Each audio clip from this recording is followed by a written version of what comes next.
Aujourd'hui, c'est une vidéo pour les personnes qui me demandent régulièrement en commentaire dans quelle société je pense qu'il faut investir actuellement, quelles sont les boîtes avec les perspectives les plus intéressantes, etc.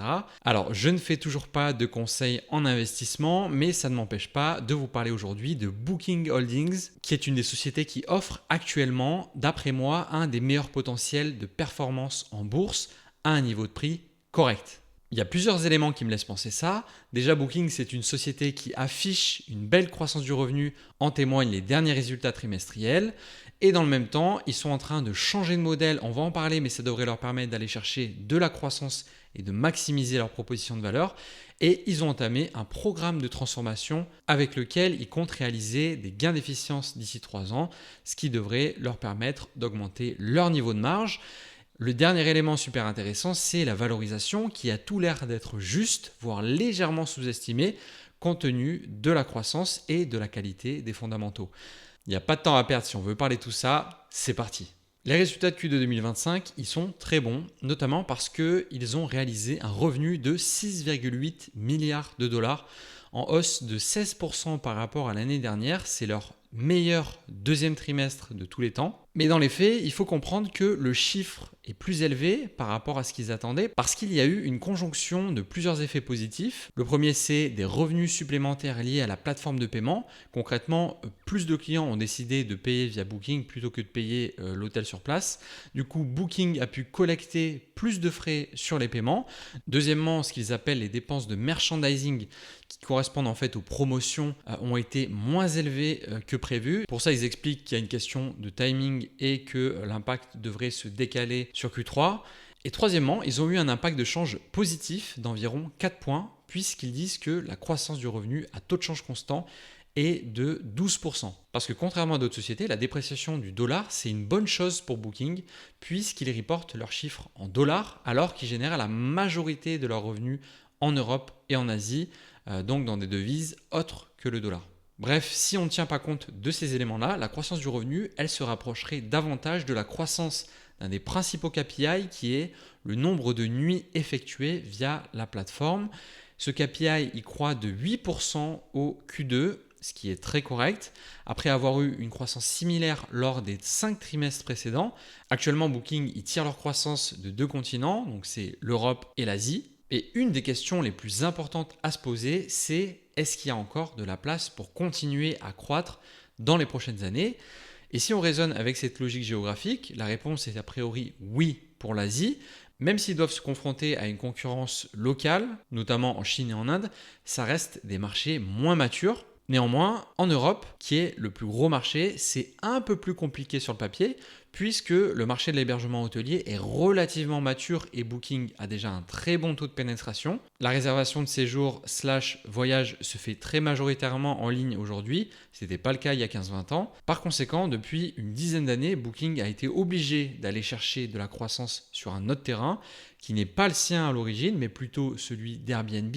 Ce terrain, c'est celui des alternative accommodation, hébergement alternatif en français, qui correspondent à tout ce qui n'est pas de l'hôtellerie traditionnelle, c'est-à-dire tout ce que vous pouvez trouver sur Airbnb grosso modo. Donc logiquement, on voit sur ce graphique que c'est un segment qui croît plus rapidement en nombre de nuits effectuées que le nombre de nuits totales. En moyenne, sur les derniers trimestres, on voit qu'il y a environ 4-5 points de plus pour les hébergements alternatifs. Mais l'information à noter, c'est surtout que Booking a une croissance supérieure à celle d'Airbnb depuis plusieurs années sur ce segment. Sur le KPI équivalent, Airbnb, c'est une croissance de 8-10% environ chaque trimestre, là où Booking a une croissance à 2 chiffres. Ensuite, le deuxième point à comprendre et qui est toujours dans l'idée de faire front à Airbnb, c'est le changement de modèle en cours sur leur plateforme Booking.com. Historiquement, sur Booking.com, ils ont toujours eu un modèle d'agent, c'est-à-dire que c'est l'hôtel qui encaisse directement le client au moment du séjour et qui verse ensuite une commission à Booking. Donc ça, c'est un modèle simple, avec moins de risques à gérer, mais où tu as très peu de contrôle sur l'expérience client et qui ne te permet pas de maximiser le revenu généré. C'est pour ces raisons-là qu'ils essaient depuis plusieurs années de pousser les réservations faites sur un autre modèle qu'on appelle le modèle marchand, qui est celui d'Airbnb et d'Expedia par exemple, et donc où Booking va encaisser le client au moment de la réservation et va reverser ensuite l'argent à l'hôtel ou au propriétaire du logement en prélevant sa marge. Ce modèle-là, il permet d'offrir une proposition de valeur beaucoup plus intéressante. Par exemple, proposer un paiement anticipé, le fait de payer dans une devise différente, une meilleure garantie d'annulation ou encore de proposer des packages logement plus solutions de transport plus activités en lien avec leur vision sur les connected trips. Ce basculement, il est stratégique d'un point de vue financier parce que ça leur permet d'avoir premièrement un meilleur contrôle sur leur cash. Ils encaissent d'abord l'argent et ils payent l'hôtel ou le propriétaire ensuite. Ça, c'est bon pour la trésor. Et deuxièmement, surtout de générer plus de revenus. Donc à la fois de manière directe, ils peuvent facturer plus de frais. Ça va être des frais de service, une marge sur le taux de change, une commission sur la vente d'une assurance voyage, etc., etc. Et ça va faciliter le cross-selling, par exemple vendre une location de voiture pour le séjour. Et ça va leur permettre aussi de générer plus de revenus de manière indirecte, tout simplement en améliorant l'expérience client, c'est ce dont on parlait juste avant avec la proposition de valeur finalement, la possibilité de personnaliser un séjour, de débloquer des promotions, etc., etc. Et le deuxième point, c'est que ça permet à Booking de collecter des datas sur les paiements et sur les comportements d'achat de leurs clients. Et ça, ils vont s'en servir pour optimiser le pricing et proposer à un hôtel un logement un peu plus haut de gamme que ce qui est recherché par le client et ainsi aller chercher du revenu supplémentaire. Ce graphique, il montre comment le mix s'est inversé dans les dernières années et que la croissance du revenu vient uniquement des revenus marchands désormais. Ça veut dire que ça a été un véritable coup de maître en termes d'adaptation de la part du management de Booking, puisqu'en quelques années, ils ont vu arriver la menace Airbnb, ils se sont lancés et ont accéléré sur les listings d'hébergement alternatifs, ils ont fait shifter leur modèle pour en retirer un maximum de valeur et aujourd'hui, ils sont meilleurs que leur concurrent principal. Juste avant, on a parlé de comment ils sont passés du modèle d'agent à celui de marchand, mais je n'ai pas précisé que ça a été un choix douloureux, bien que nécessaire, puisque en réalisant cette transition, ils se sont tirés une balle dans le pied, entre guillemets, pendant plusieurs années en termes de marge. Le modèle de marchand étant plus complexe, ils doivent gérer les paiements, le risque de change, le support technique, etc., etc. Et donc, pour faire ça, tu as besoin de plus de ressources, notamment du personnel. Et on peut observer sur ce graphique qu'aujourd'hui, ils luttent encore pour retrouver leur niveau de marge opérationnelle et leur niveau de marge nette qu'ils avaient avant Covid. Et c'est notamment pour ces raisons que le management a annoncé en novembre 2024 un plan de transformation, c'est comme ça qu'ils l'ont appelé, qui va consister à apporter des changements organisationnels, à moderniser les process et les systèmes, à réduire la masse salariale, à optimiser les achats et à faire des économies sur l'immobilier. L'objectif final, c'est bien entendu de réduire structurellement les OPEX entre 400 et 450 millions de dollars. Ils se sont donné 3 ans pour y arriver et ils disent que la majorité des économies devraient être visibles après 2025. Sur la base des OPEX de 2024, ça représente que, entre guillemets, 2,5% d'économie. On pourrait se dire que ce n'est pas grand-chose, mais à long terme, c'est quelque chose qui peut faire une différence significative en termes de génération de cash. Donc je pense que ce plan de transformation, c'est un autre point à mettre au crédit du management de Booking. On arrive à mon moment préféré de la vidéo, l'analyse de la valorisation. Comme d'hab, je vous rappelle quand même que vous ne devez pas prendre pour argent comptant les chiffres que vous voyez ici. Ce sont mes propres calculs, ce sont mes propres conclusions et ça n'engage que moi. Par contre, ce qui est fortement apprécié, c'est que vous me donniez en commentaire votre avis sur l'entreprise et que vous challengiez pourquoi pas certaines de mes hypothèses. C'est toujours super intéressant pour moi d'avoir vos retours, surtout quand je suis optimiste sur les perspectives d'une société. Bref, j'ai retraité les cash flows opérationnels des 12 derniers mois des SBC et des charges de dépréciation et amortissement. Ça nous donne 8,2 milliards de dollars de free cash flow, ce qui est énorme.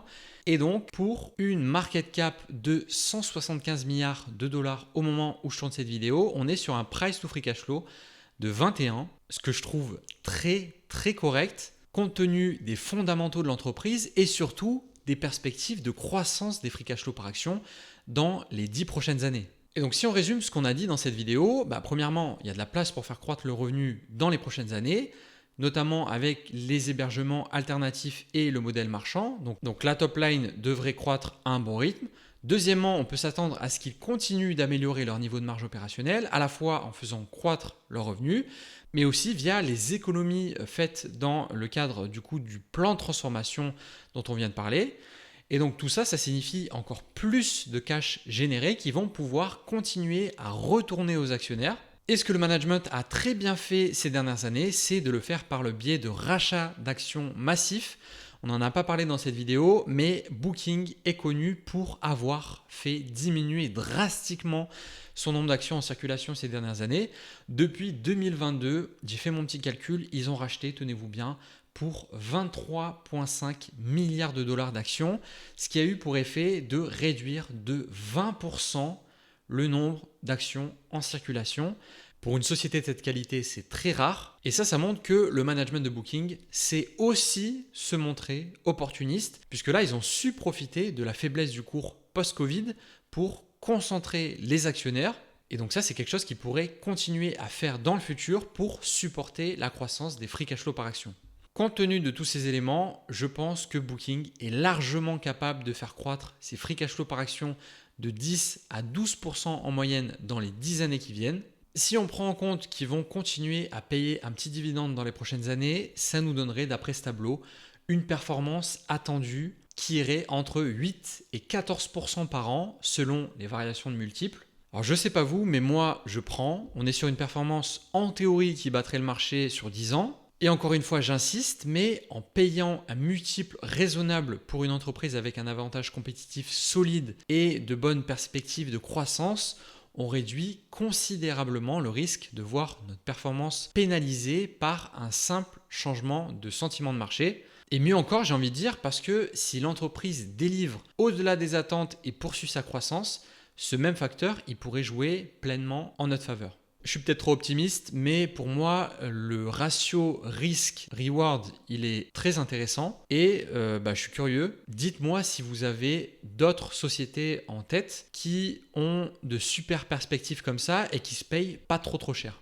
Après avoir dit pas mal de positifs, je vais conclure sur une note qui l'est un peu moins, parce que cette action, elle a un problème au moins.